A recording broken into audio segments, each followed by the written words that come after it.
All right, well, those polling answers are coming in. I'll let y'all answer it as it comes. We'll kick things off. Thank you, everyone, for joining on this, what I assume to be lunchtime if you're in California, webinar.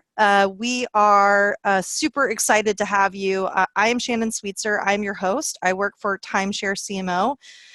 We are a digital marketing strategic consultancy, and we were founded in San Francisco by Melinda Byerley, who's on the call today and is one of your speakers.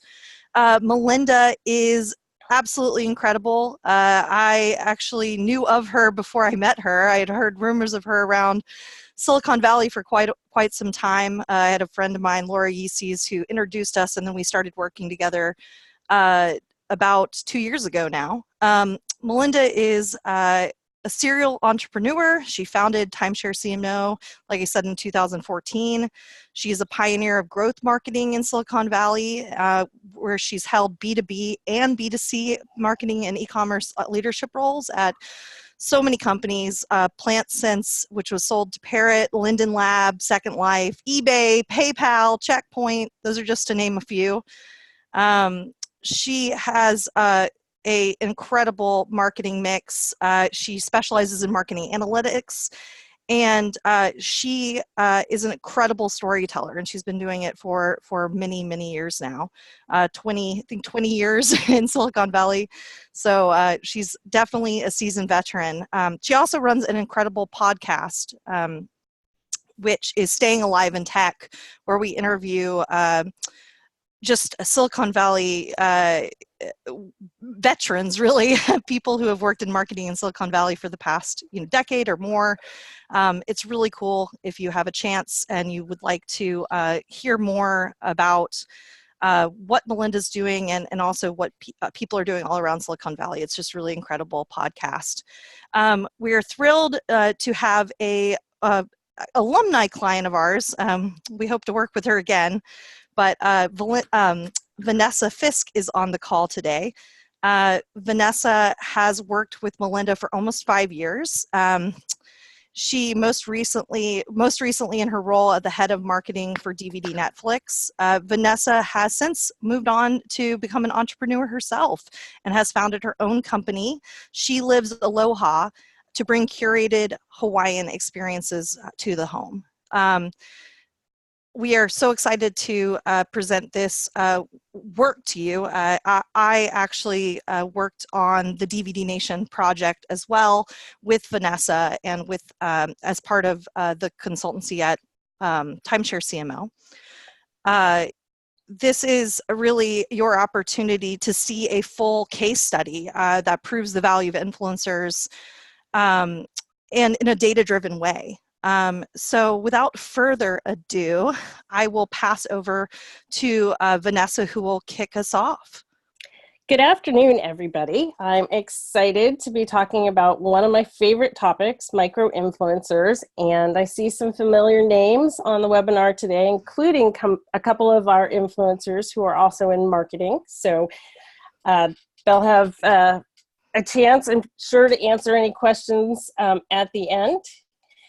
So, as Shannon mentioned in the intro, Melinda and I have been working together for over 4 years. And what started really as a simple SEO engagement, because Melinda is a rock star in analytics, really morphed into a fantastic partnership between a brand and an agency. Melinda's deep analytical skills, married with my passion for branding and authentic customer relationships, really created an influencer marketing program. So during today's webinar, you'll leave with a roadmap of how to effectively create and manage a program if you don't have one. And for those of you who do have a program, we'll leave you with some thoughts on how to better measure and engage with your tribe. And you'll understand why this unlikely program worked for a mature product. We will start with some context on the DVD business and why an influencer program, and then take you through the development and the measurement of the program. And many of you knew that we exist, but when I took over this job in 2015, less than 40% of Netflix customers were aware that we were still available as a service. Now, many of you are wondering, who still uses DVD Netflix? It might be your neighbor, though it's more likely your mom. The biggest myth, though, about our customer is that they are not a tech-savvy person. But that is a myth. The myth is that they are rural, that they're technophobes, and that they're baby boomers. But the reality is they are urban, they're living on the West Coast, they're living in New York City, they stream, and they stream a lot, and most likely they're an older millennial, Gen X. And in fact, well over 2/3 of our DVD customers have both streaming and DVDs. And why? They simply appreciate entertainment. Movie night is part of their fabric. And I invite you, if you want to hear their testimonials, visit our dvd.com/20years page where you can hear their stories and really where the idea for this program was born. So if you can put your disbelief and need for immediate gratification aside, you'll see why we had a great value proposition. We have a large catalog, which is one of the best around. There are still many movies not available on streaming anywhere that can only be found on DVD, like Star Wars Episode 4. Plus, we have all the classics, new movies and series that we love to binge outside of Netflix, like The Handmaid's Tale or Game of Thrones. And we still have 2-day delivery to most of the country. But there's never a late fee for less than $8 a month. So I have this great product in 2015 that no one knows about, and an organization that was tying my hands. Because we were not part of the greater Netflix mission, right? DVD was never going to be an international play. There were many constraints on marketing, both on budget and people. Now, you would ask, well, why, besides for the sheer love of film, what was the reason to keep this business alive? And the reason was we were contributing $250 million annually in margin. The DVD group was a cash cow, and it was funding the exponential growth of streaming. I kind of like to think of us as streaming's mom. And through a tremendous amount of research, of which Melinda helped us with, and 250 user tests, we came to realize that our target customer was Redbox users. And we found out that 5 out of 7 Redbox users had active Netflix accounts. So we went about trying to grow the business and acquiring Redbox users who were still using DVDs. One of the ways we did this was using paid Facebook and Google AdWords. But what we noticed when we were successful for acquisition is that we had great content on movies. These ads performed even better.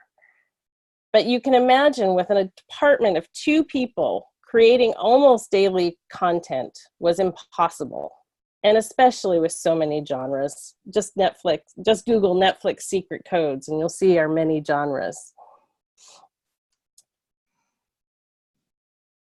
So the next year, we decided to embark on a stronger content marketing strategy, and creating an influencer program seemed like the right idea. And as you might have experienced when you implement an influencer marketing program, there are many challenges to developing it.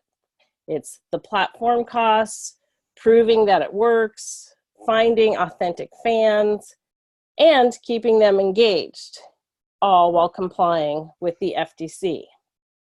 So in 2016, we piloted what we would call a macro influencer program, primarily focused on mommy bloggers, figuring they were the most invested in movie night.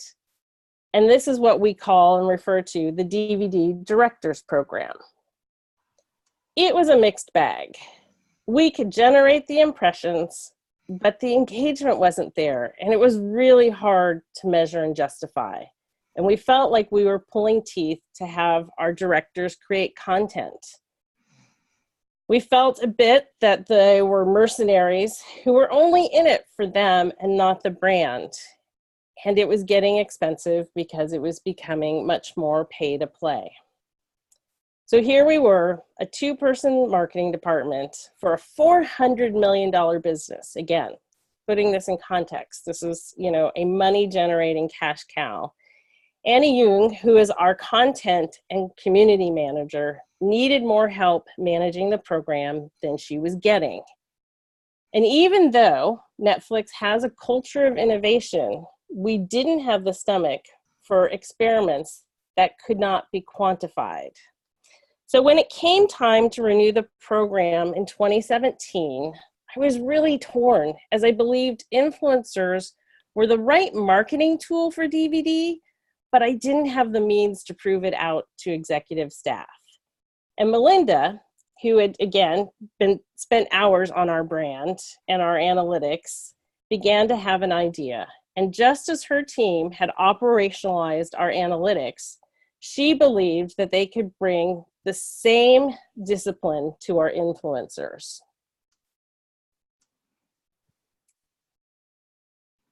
So we thought, okay, let's forget the larger influencers and seek out a more targeted approach, especially with all the niches in entertainment. The data on micro-influencers at the time was compelling.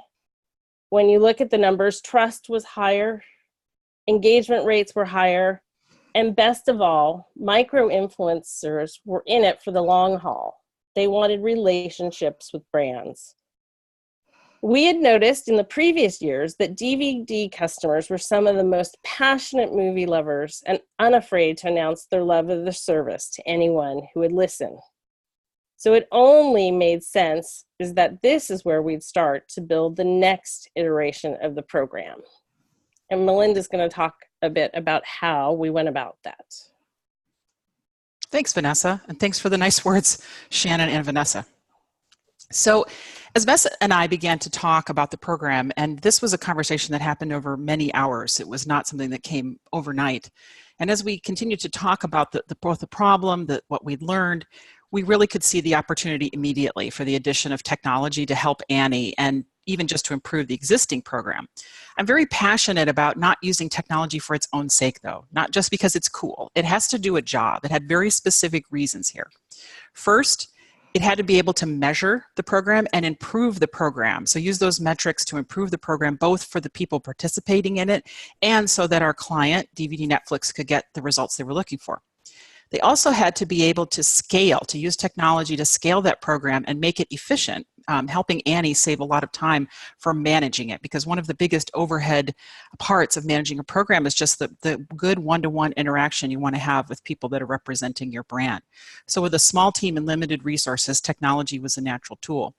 But the third thing this tool had to do, and Vanessa was very clear about this as the brand steward, was that the technology couldn't serve its own. It had to build a bridge between the content and the people. There's no community tool other than the reviews on the DVD site. There's no way for people to talk to each other. So whatever tool we went with had to build this bridge.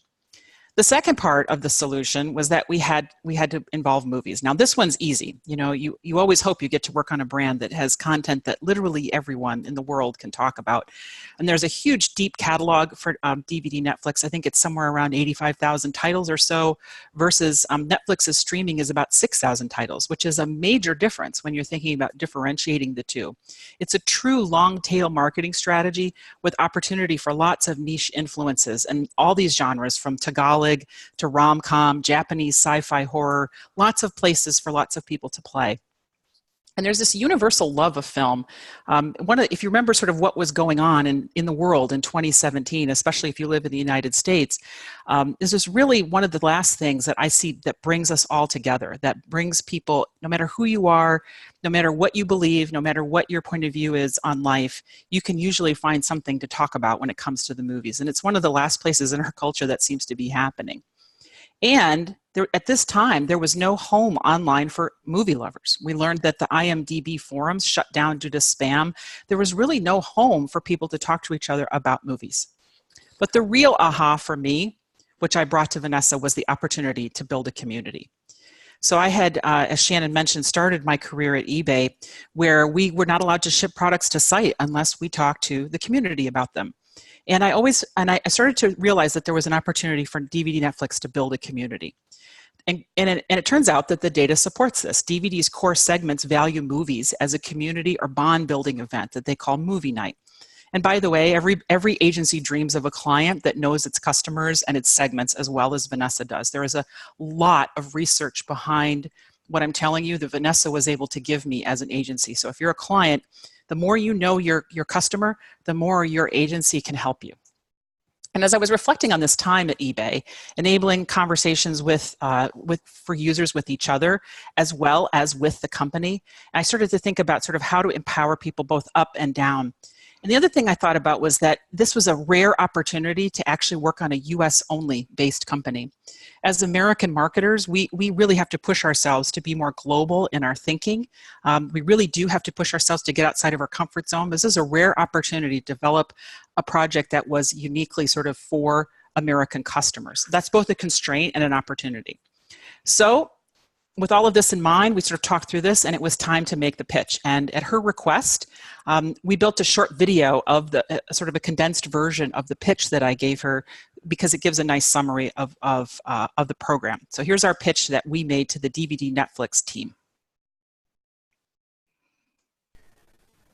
Whether it was watching Fred Astaire and Ginger Rogers in the Great Depression, escaping the summer heat to see Star Wars in air-conditioned comfort, going on a romantic second date at the drive-in, watching Saturday matinees as a kid, or with our kids, or just luxuriating in a Sunday afternoon alone. The movies are how we, as Americans, have entertained ourselves for over a century. We used to gather in a darkened movie theater around the flickering images of our time, whether to be transported, enchanted, enlightened, frightened, or just to laugh until we cried. And we almost always did it together.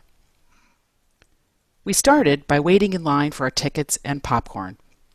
And after a movie like Inception, we might go out with our friends or our loved ones for a malted, or a cocktail, or dinner, sometimes debating the ending until late into the night and deepening our relationships through the films we enjoyed together. But the inevitable, inexorable pace of modern life, which brought us the internet, with its vast selection of information, books, music, and news, and which, yes, made it possible to create a movie theater in our home, has also distanced and divided us from each other. As human beings, we yearn for connection and a good story, and today movies and TV are one of the last places we can find connection with nearly everyone we meet, no matter what our beliefs. Whether you're a sci-fi junkie debating the ending of Inception, or looking for more Bollywood films to remind you of home, DVD Nation helps you find more movies and TV to love by connecting you to the DVDs and the people like you that love them. Those precious connections might be slipping away, but the DVD Nation can help you reconnect, and stronger than ever, as you gather around the flicker of the modern campfire, the movie theater in your home. In your private movie theater, there are no sticky floors, and every seat is perfect. Popcorn is optional, but highly recommended. One Nation, under film, the DVD Nation awaits. Like I said, as an agency, you'd sort of dream about being able to make a pitch like that. So we'll go to the next slide here in just a second. Yay, technology. There we go. So here's how the brand visual played out. And I have to tell you, we got lucky again in that Wonder Woman was coming out on DVD just as we launched this program. So we had the ability to go live with this type of visual. This is the brand visual. We're going to show you a little bit more about it. But we were lucky to have Wonder Woman as a new release. So we used her on the nation.dvd.com homepage, which is still live, and because the program is still running. And here's a tweet from Tiffany, who's one of our top members. And this tells you that we're really on the way to keeping the promise that we made. So as the technology rolled out, here were the features that we went live with. So now we're going to sort of drill in for you marketers and get into, we had fun with the top line. Now we're going to go drill into what really happened. So with tools like in-platform social sharing, tracking external content. These are going to roll up while I talk. But in reality, we got almost everything that we needed for the program. This is the fall, we were live in the fall of 2017, about in less than 3 months after we signed the contract. And so the process of force ranking the wish list that we had for our tools really helped us pick our vendor very efficiently. At the time, no out-of-the-box tool met our priority needs in a cost-effective way, so we worked with a vendor that had the ability to customize to our specification to build exactly the platform that you need with both, that we needed both for the client and for our needs in terms of measuring. Without the work that we did up front to figure out what we needed and really prioritize, it would have been very hard to justify the investment and customization. So if you're a marketer, please don't build the program around the tool. It's one of the things that I think is important takeaway is you really want to build it around your users first. There are some things we didn't get here, like a mobile app, private forums, a referral program out of the gate, but they turned out to be less important than we realized. We'll talk about that in a moment. So the most important part of the platform is, I think, especially if you are on a large brand at a publicly traded company where you're very visible, is that you want to be able to ensure FTC compliance. This has been one of the biggest challenges in some of the horror stories that we're hearing, like from the Fire Festival and so on. And I think if we're good marketers, we care about our customers, we care about our users. And we want to disclose the relationships that we have with them. So we want to be able to, do things the way that we should be doing. So we built the platform to ensure FTC compliance for Netflix DVD, as well as sort of support being compliant for the participants in the program. So we thought about this and we planned for it up front. And I'm going to show you some results that sort of prove that you can build a program that's FTC compliant, and as well as people sort of wanting to engage with it. I think marketers hear FTC compliance, they hear hashtag ad, and they think, ugh, nobody will engage with it if it's not an ad. But here is a picture of a tweet given by one of our top members, Bean Miller. I think she's even on the call today. And you can see the level of engagement that she gets on Instagram, and you see this on Twitter as well. So it goes to show you that people will actually use this. All of the content has to be tagged. It is submitted within the platform, which we'll talk about. It's one of the ways that we ensure that we have compliance. All of the submissions are reviewed, and points, which we'll talk about in a moment, are only awarded after each of the team members verifies that the compliance has been met. So this is one way that you can sort of show to your company lawyers that you're able to be FTC compliant.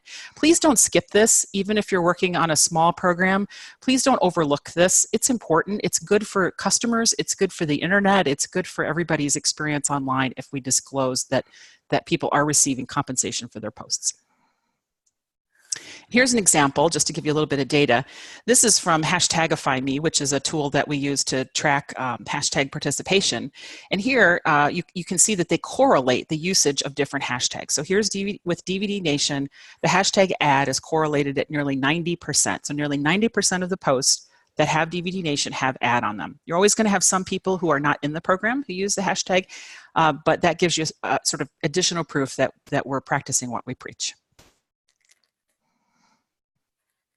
And so, how does the platform work? So here's a quick overview. And if you could advance here, Shannon.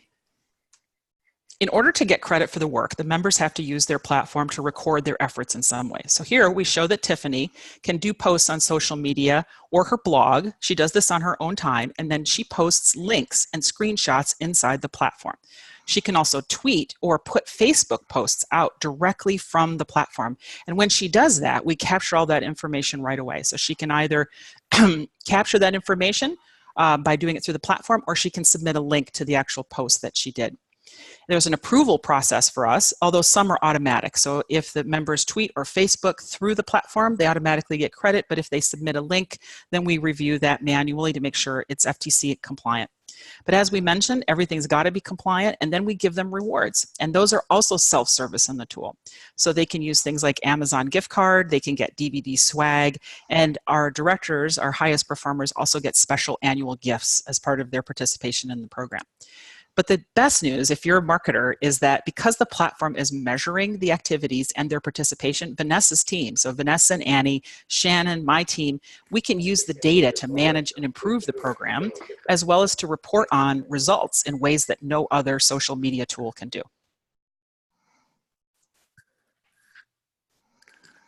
So here are some of the rewards, and go ahead and advance here. So for a little bit of effort, you can get a few points. So you can follow DVD Netflix. These are what we call value-added activities. You can share an official blog post. And for just a little bit more effort, by like posting a photo featuring the red envelope or participating in an official Twitter chat, you get a few more points. And if you're willing to put in a little bit more effort or a lot more effort, you can author a blog for the DVD platform.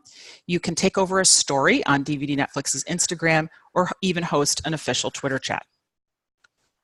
So the previous participants, as Vanessa said, were automatically grandfathered in as directors, but we built a 4-level program for the new people coming in to give them a way to grow into that status. And here what you see is a sample. This is just a small number of the opportunities and rewards that are available by level.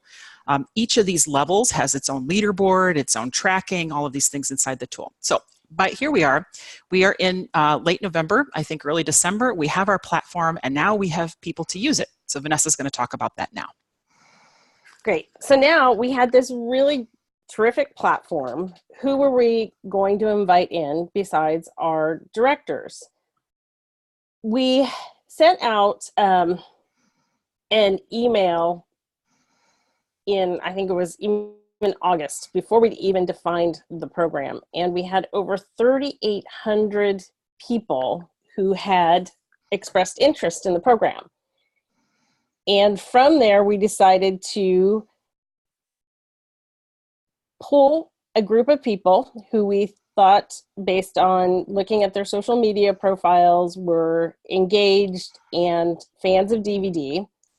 Additionally, we pulled in another group of people who we had found by using offline media. And what I'm going to say, what our offline media is, if anybody's ever had a DVD delivered to their house, there is what I call the useless flap. And you remove that, and then when you're done with the movie, you seal it up. But this flap usually always just gets thrown away or recycled. But very early on, we decided to make those interactive by putting things like Mad Libs, as you see in the photo here, or asking people who their favorite actress were, what movies would they take on a desert island. And then we also hosted Twitter chats. And so between those two things, in combing our own social media accounts, as well as the Twitter chats, we found a group of very passionate fans, and we added them to the program. So we were on a fast track with this program because with the DVD business, streaming is becoming the more dominant media. So we piloted to our previous directors in November. And once we thought the bugs were worked out, we went ahead and invited the new group of influencers. And we really wanted to be locked and loaded for award season, because for us, it's not so much the holiday season, but it is, Oscars, Golden Globes, that really are when we have peaks in activity levels. So we have this great new platform. Ready for the plot twist? Like any good movie, we launched it and we felt like we were talking to ourselves in the forums. Our new influencers were signing up, but they weren't doing anything else, And Melinda and Shannon, they were always trying to find the positive, but it really felt like our big micro influencer idea was a disaster in the making. So we decided to peel back the onion and survey the participants to find out what wasn't working. And when we did this, our net promoter score was 45. And that didn't feel right because there was activity. So then I suggested we look at two cohorts, the old directors and the new micro-influencers. And what we found was that our previous directors loved it. We had listened to their feedback about the previous program and addressed it. They had wanted more structured. They wanted to feel more valued. And for those currently running programs, most said that we were the most organized and clear about what we wanted them to accomplish. And some of them were participating in big brands like car manufacturers and other large studios. So why were our new fans giving us the Razzie? Well, we narrowed it down to 3 things. Some were simply struggling technologically, difficult for them to provide proof of participation. And related, some of them, even though we had social media presences, they weren't native and they weren't really clear about what a brand ambassador program was. And what was missing was the human brand connection. So we only had 2 more months on our test period, which we later extended to iterate quickly. And we focused on what we thought was essential for turning the program around. Automation isn't always a good thing. And even though we were trying to manage these relationships at scale, we really still needed to inject us, and that would be Annie and I, back into the mix. You know, one of the benefits for influencers is the relationship with the brand. And we did 2 things to support this. We started holding onboarding webinars, and then we killed the forums that we thought we needed inside the platform and started a Facebook group. And the Facebook group not only connected them to us, but it really allowed them to connect with the other influencers. People seek community and connection. And as Seth Godin often says, people like us do things like this. And we also made it easier for them to earn points. Photos and screenshots were no longer required, and URLs could be submitted. And we allowed multiple URLs. So if they had, done a lot of activity, they could just go in and submit it fast. And then best of all, they could also see how they were doing against others, because driven people like to compete with each other in a friendly way. And plus, we also offered them referral bonuses for bringing in their communities. So when new influencers came from their communities, they benefit also. And this really helped us to make some inroads on some of the online movie communities. And you can see what happens here. You see 3 cohorts, those directors on top, the cast in the middle, and the fans below. Everybody benefited from the new system. And to put some numbers behind this, we can't share all the details, but you can see the engagement. Our directors, and a couple of them are on the phone, are rock stars. They were doing about 163 activities per person. I can tell you, I can hardly name one of our own employees who has that level of commitment to sharing content, let alone creating content, which they were doing at unheard of rates. And the blog articles they were doing were genius, and they brought perspectives that we couldn't bring because we didn't know the material as well as they do. And now we also had more blogs even on our own. Our little 2-person content team now was a content team of 100. But the question is, so people were engaging, but was it really worth it to DVD to do this program? And that's what my executive team wanted to know. And Melinda's going to talk about how they figured out how much it was worth. Great. So let's get into, like all marketers, we're always being asked to show our impact on the business. So you've just seen how we could measure activities and we can measure engagement, and that was a critical improvement over the previous version of the program, which was very hard to do. But Netflix is a data-driven culture, and so to gain renewal for the 2nd year of the program, we had to prove out the financial impact of the program. This is where I think we're doing something that's pretty unusual. So in this case, we work with measurement tools that are off of the platform that we built because we're depending on the data that the social media platforms make available to us.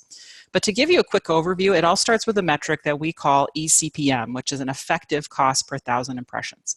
Here's how we calculate it.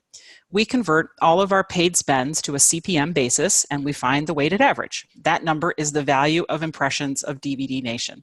So here, this is made up data, but just to make the math simple, if you spend $10,000 on Facebook and you get 500,000 impressions, you have a $20 CPM. Twitter has, if you spend $5,000 on Twitter and you get 1.4 million impressions, it has a $3.60 CPM, and you have an effective CPM of $8. So once we've converted all of our spends to the CPM basis, this essentially tells us what the value is of all the impressions. So this is what each impression is worth. And then we have to measure impressions. And we do that of our DVD Nation hashtag, and we do this in Keyhole.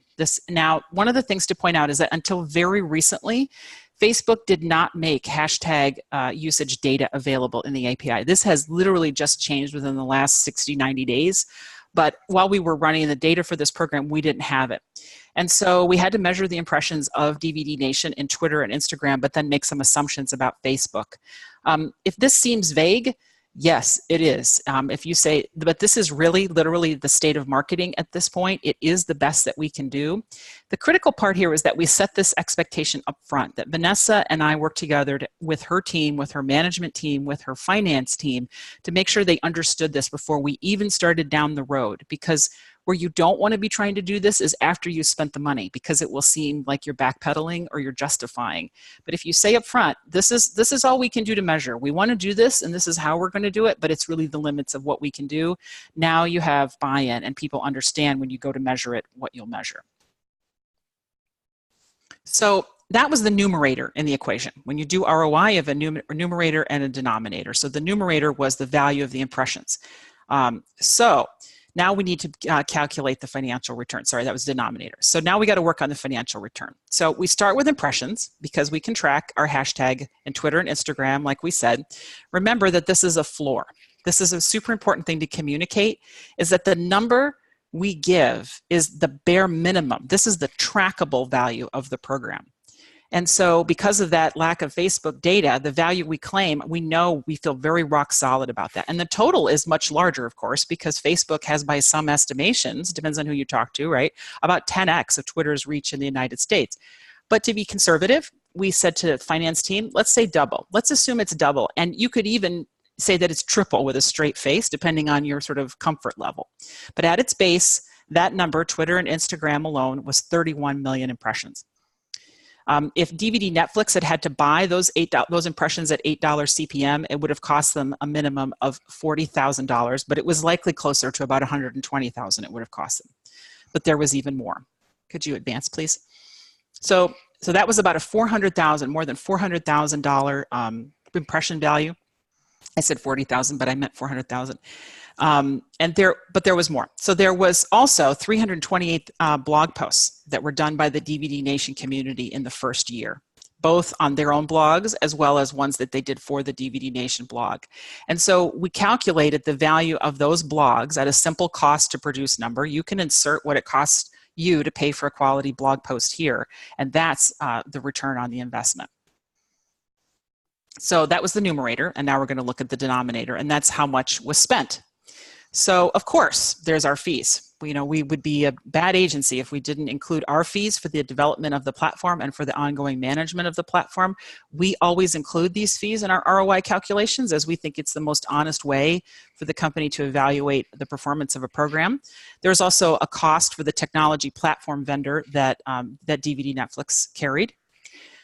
The second part was the rewards. So in addition to the cost of it itself, you have to include the cost of rewards, which includes the cost of the swag, the shipping for the swag, the hard dollars for the gift card costs. We also include unredeemed points as a liability because you eventually have to pay them out anyway, so you need to calculate them as a cost.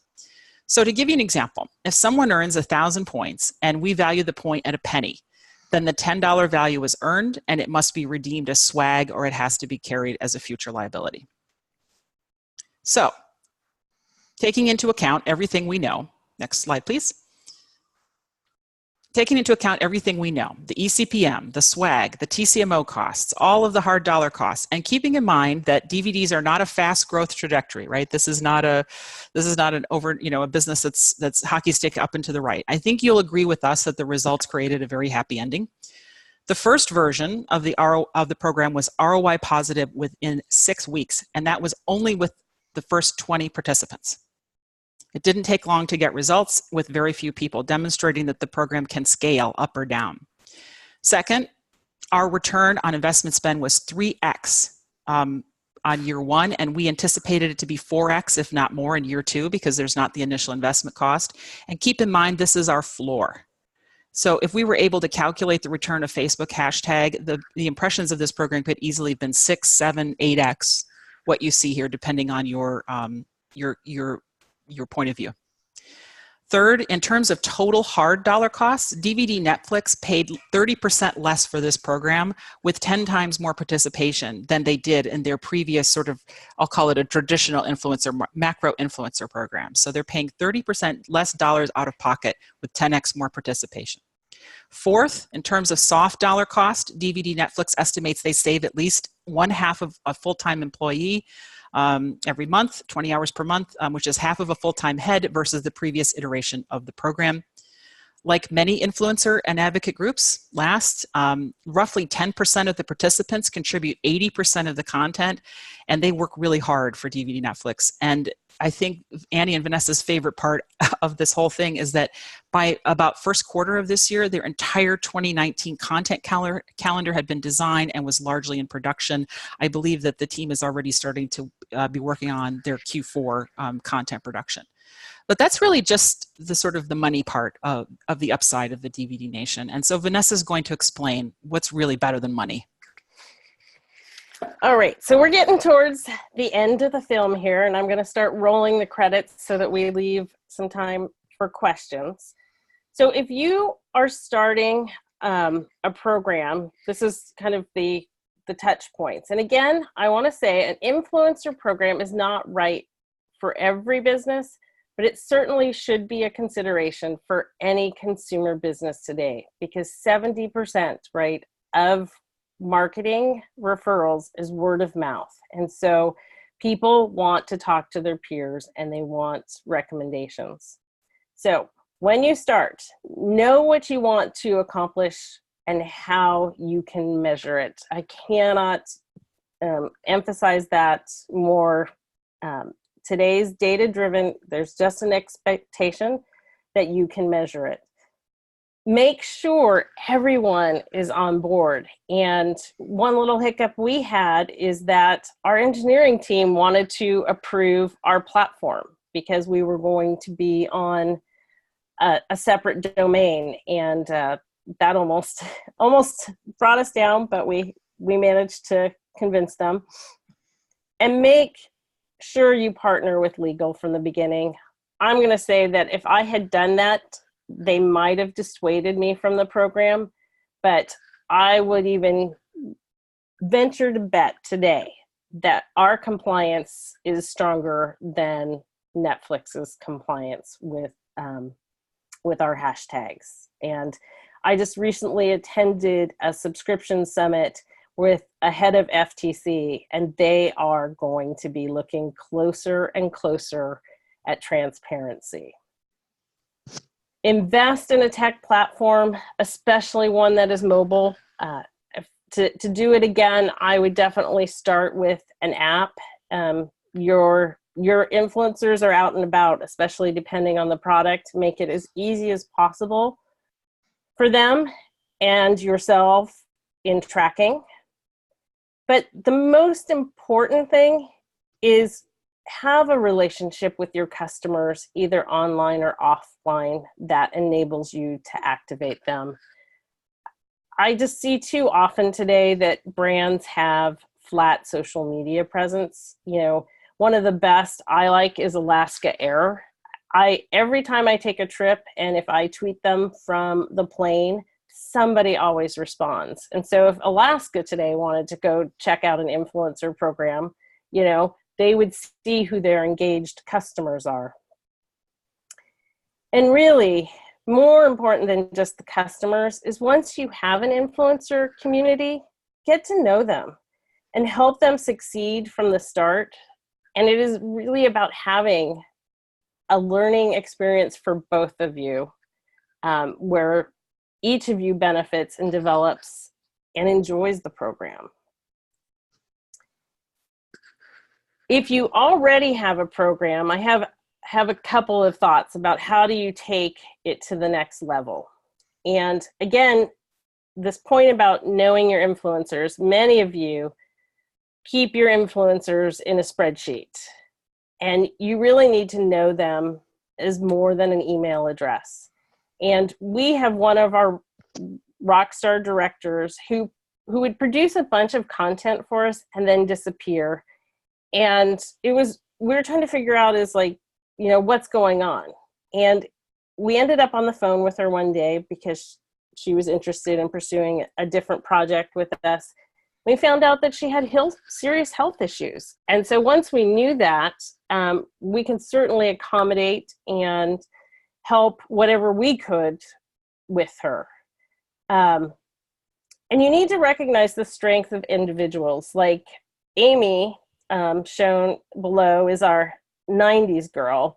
And her Twitters and articles in 90s movies do really well for us with her bright personality. And for us, she brings a younger demographic. So again, understanding the strengths of your various directors or influencers is really important. And one key piece, especially I know everybody, brand manager wants to make sure that their content is pristine, it's right on brand voice. But you know what? It's not necessarily authentic if our influencers don't sound real. So we're okay if they're using their voice and their words. You know, I don't want them to sound inauthentic. I want them to be them. I want their peers to believe them. And then last, the best way still today, even in our virtual world, is to get together in person. And that picture on the right is, we took our top tier to our hub in Santa Ana, and we had a fun night at Disneyland, and we went to Warner Brothers Studio.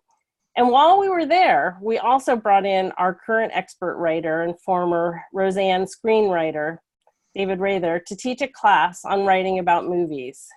And we all got so much from that trip.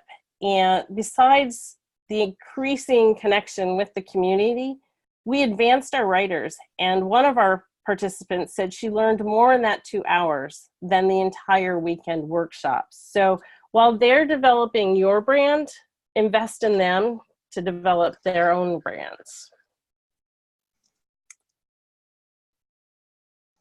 But sometimes you put together a program for a business purpose and amazing things happen and you see a greater good come out of it. Seth Godin, in his most recent book, This is Marketing, writes about the marketing revolution and how we as marketers are responsible for making change for the better. And what makes me love this program even more is that it not only enhanced our brand, but enhanced the lives of our directors. Tiffany created a new film review site. And plus, she is now debuting her new YouTube show, Set Life Series, on June 15th on the DVD Netflix channel. And the best part is she produced it on equipment she bought through her rewards on DVD Nation. Raquel, and again, I encourage you, if you want to learn more about classic film, Raquel is your gal. But she is now a recognized journal on the film festival circuit. She has attended South by Southwest, TCM, and her love for classic film has created an interest for so many who may not have been familiar. And I even put myself in that bucket. I've always been more of an 80s movies gal, but now I have explored 20s and 30s and 40s. And last, I'd like to talk about Linda. Linda lives in Rhode Island, And there's not many people to talk about movies with. And she told us when we were together in LA that when we recognized her for her engagement with DVD and brought her into the tribe, she discovered a lot about herself, and she started to have more confidence than she ever had. She thought if her writing was good enough for us, then she must be doing something right. And I'm happy to report that now she's following her dream and taking voice acting lessons, empowering people to make change. What more could I ask for as a marketer? So I want to leave you with this. We are in a world where we are constantly optimizing and operationalizing, and we just often forget what really matters. It's community and connection. It's creating that sense of belonging and feeling safe and connecting like we did on this trip. These women are brand warriors for us, and they'll get on social any day of the week and advocate for DVD because they believe. You cannot buy passion, you earn passion. Thanks for listening today. Thanks, Vanessa. I see that we have a question in the Q&A. We're going to open it up. You can either ask in the chat or in the Q&A. It's a small group, so you won't overwhelm us. But our first question is from Michelle Sanchez. And she said, Vanessa, when you said at the beginning the program was missing enough human touch, could you say more about that? What were you doing that wasn't enough, and how did you adjust the program? It sounds like the Facebook group was one piece that helped with community building. Yeah, there's a couple, ways that we participate. Is one, we follow most of our directors on social media personally, not just as a brand. And so we like to keep track of what they're doing. You know, Linda's always making chili. I still want to order some spices. I know that if Anne recommends a movie, it's like I should put it in my queue. And from this, you know, the evolution has been, it's like you don't instantly connect with people on Facebook, but now I have these friends. And it's the other piece, we also did the onboarding webinar. And so again, we wanted people to be able to talk to Annie and I live and in person in addition. And if we had a slightly bigger team, I would love to have done more meetups at our hubs across the country. But I think the one we did in Santa Ana was definitely a good start.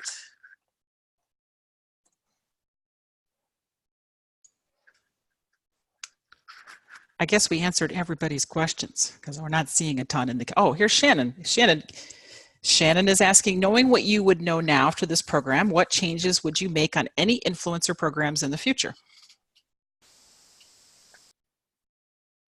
From a technology standpoint, definitely being mobile, first and foremost. I mean, that is, and I also would really make sure that the company, you know, is behind it and behind it in the right way. And I think we all saw the news yesterday about the big macro influencer who had a huge following but didn't have sales. So again, what are you trying to accomplish with your program? Are you trying it to get more content, or are you actually trying to get acquisition? I mean, that is one of the things we didn't build into the program was acquisition and referral links. And I would certainly do that on a future growth product. Do you have anything to add to that, Melinda? Yeah, I think I would add that we did, because I don't know if we spoke about it, but we had to do it. We spent a lot of time vetting the influencers. So Vanessa said that she had sent out, you know, to the email list, and they got 3,000 people who wanted to join. And when we started really drilling into that list of 3,000, many of them were just, they were not appropriate, or it wasn't clear whether they were real people. And so I brought sort of this belief that, well, we can scale this. I come from tech. It's like there's a lot of, I'm used to sort of this eBay model. But I think starting small and building out from a very human program is the way to go. And there was growth in the program when the DVD Netflix people when they brought their own people in, when they brought in the people that they knew who they felt would be good additions. And so that kept the program human. Going to Michelle's question as well, how do you sort of avoid these bots and things? So I think allowing for time to vet is something I would do differently next time as well, in addition to going mobile from the beginning. We have another question too. It says, can you talk more about what companies' influencer marketing programs would be good for, Vanessa? I believe if you have a consumer product, you can have an influencer program, because you really want to tap their knowledge. I mean, it doesn't matter if I'll even take eggs, right? It doesn't get much more commodity of this, but I've seen the Eggland people often at conferences, they're creating recipes. What do you do with eggs, right? How do you, show more? Different types of things that people do. You take a product like, let's just say tile, which is a Bluetooth tile. Again, a lot of people go, receive them as a gift and go, well, what do I do with this? Again, if you've got an influencer community who's actively talking about, how they use them, how they travel, what are their hacks, you're just getting real-time, relatable content. So I think Melinda's thought a little bit more about this on the B2B side. I'm a consumer marketer, so. That's funny that you said that, because we just got another question that said, how would we adapt the program for B2B? And I can definitely tell the folks on the call, this is a conversation Vanessa and I have a lot as we think about sort of, what could be happening going forward. I think it still has to be human. I think the principles are the same. It might be smaller. And again, it's thinking through the goals. I think it's, how do you define influencer? And you could do this in many ways. You do it in some cases with people that you already have, but I still think it doesn't change that much, in that you don't have as many assets, and maybe you don't do as much consumer social media, but you tailor it to the people that are in the program. If you start with the first principles, what are we trying to achieve? Who is our audience? In this case, Vanessa knew very clearly who she wanted to target. And so if you know who you want to target, then you should build the program on the platforms where the people that you want to target are. If they're only on LinkedIn, then Twitter doesn't matter. And so I think it's very easy to get this sort of, in this mindset that it's really a consumer sort of mass media. But even you could manage a program like this with a spreadsheet in a small way for a B2B company if you needed to do so. So I think those are some ways, and I think they could go broader as well. I think that's our last question, and we're also at time. I want to respect people's, whether it's lunch hour or whether it's the time they gave us. So Vanessa, I just want to thank you and Annie and Shannon. I think without the three of you, we certainly couldn't have done any of this without it being a team effort. And I want to thank you for joining me on this webinar today. Yes, and I want to, as we mentioned, I've left DVD, and Annie, because of this program, is able to manage the DVD marketing on her own. And I think that just speaks volumes. She is one of the most talented individuals I've ever met at the start of their careers, and she rocks it. Thanks, Vanessa. Thank you, Shannon. Thank you, everyone. We will be posting this live. We'll be posting this recording, and we'll send it out to everyone who attended if you would like to share it. And thank you for joining today and spending your lunch hour or your afternoon with us. Thank you.